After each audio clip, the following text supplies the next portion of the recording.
ប៉ុន្តែនេះអូននិយាយពីអីហ្នឹងបងយល់ទេអាសម្បត្តិនេះវាបានតែធ្វើអី បងសង្ហាបងកុំធ្វើប៉ាណា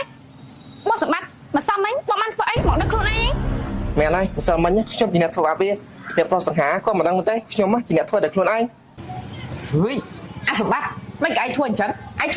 យើងមិនសប្បាយចិត្តទេណា ឲ្យខ្ញុំសុំទោសអ្នកប្រុសឲ្យខ្ញុំនេះមិនចង់ឃើញអ្នកប្រុសខូចចិត្ត តែឯងធ្វើអញ្ចឹងយើងរត់តែមិនសប្បាយចិត្ត បងសង្ហាឃើញទេពេលនេះកូនចាស់របស់បងគេសារភាពអី អ្នកនាងប៉ណ្ណឹងបានហើយកុំឲ្យវែងឆ្ងាយជាងនេះអី មិនបានទេខ្ញុំត្រូវតែរកខុសរកត្រូវ